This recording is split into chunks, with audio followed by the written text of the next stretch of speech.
Nah, yang akan saya bahas adalah buku ini teman-teman ya. Nah, ini Keabsahan Nasab Ba'alawi, membongkar penyimpangan pembatalnya. Penulis tim pengawal Persatuan Umat. Yang menjadi pertanyaan abad 4, 5, 6, 7, 8 itu di mana sumber sezamannya ya. Baiklah, sebelum membahas yang sini, kita dari halaman-halaman depannya dulu ya. Nah, ini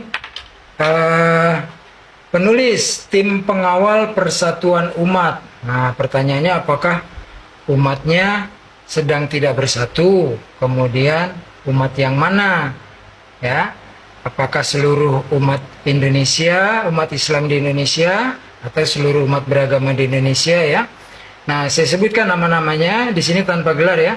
Muhammad Hanif Al-Atas, Rumail Abbas, Ahmad Kudur, Idrus Al-Masyur, Maimun Nafis, Muhaimin Bahirudin, M. Fuad Awafi, Muhammad Asegaf ya. Dicetak di Bangil Pasuruan, cetakan pertama September 2024.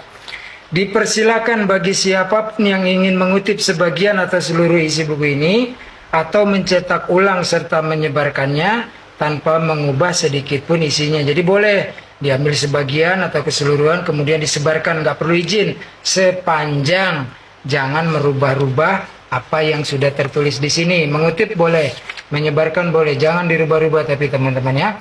Kemudian daftar isi ya. Ini ada kata pengantar 1, 2, 3, 4, 5, 6, 7, 8, 9. 9 kiai-kiai memberikan kata pengantar. Tapi saya kenalnya hanya Ustadz Abdul Somad ya, itu yang saya baca. Nah, ini harusnya berterima kasih nih ya Ba'alawi, karena rasa perih dan pedihnya masyarakat ketika dikatakan satu Habib yang apalah ya, tidak baik atau berbuat maksiat masih lebih mulia ketimbang 70 kiai.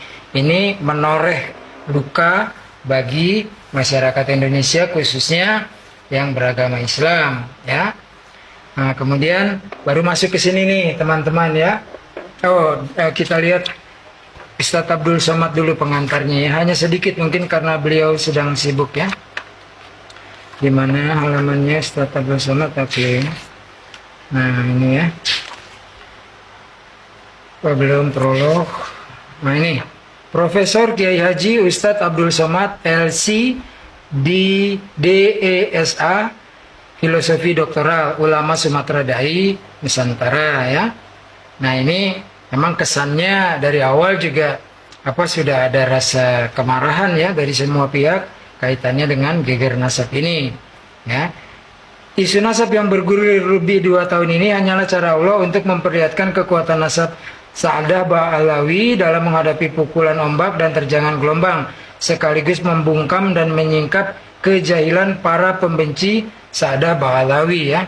Saya nggak tahu, kalau saya sih nggak pernah benci ya, tetapi saya hanya meminta verifikasi. Teman-teman juga nggak boleh benci ya, Islam nggak boleh membenci orang, tetapi masalah meminta validasi sah-sah saja.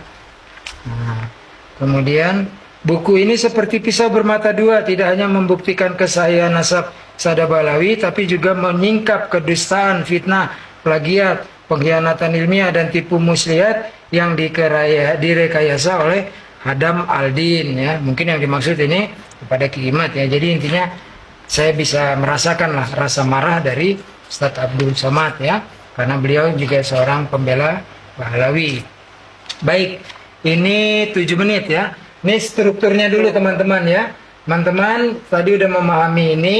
Permasalahannya Ahmad nggak pernah hijrah, tapi dikatakan hijrah ke Yaman.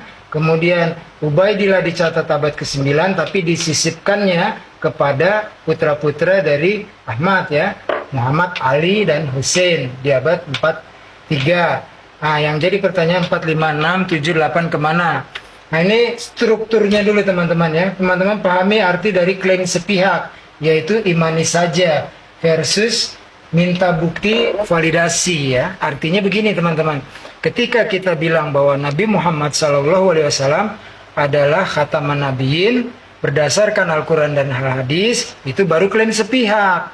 Tetapi kita punya pembuktian kitab eksternal dari Claudius Ptolemy yang hidup di masa 100 Masehi sampai 170 Masehi, menggambarkan peta, ada Mekah, ada Yastrib, ada Bani-Bani Ismail. Itu bukti bahwa Nabi Muhammad adalah keturunan dari Bani-Bani yang naik ke atas sampai kepada Bani Quraisy, yang naik ke atas sampai kepada Ismail alaihissalam. Nah, kemudian kitab sejamannya ada dari Sophronius yang hidup. Sophronius ini seorang pendeta besar di Yerusalem yang menulis buku 2 tahun setelah baginda Nabi Muhammad SAW wafat. Jadi bukan klaim sepihak, tapi kalau kami cucu Nabi, mana dalilnya? Pokoknya imani saja, itu namanya klaim sepihak ya. Ini 9 menit biar nggak potongnya enak tuh, disambung ke part 2 ya teman-teman ya. Thank you. Wabillahi taufiq wal hidayah. Wassalamualaikum warahmatullahi wabarakatuh.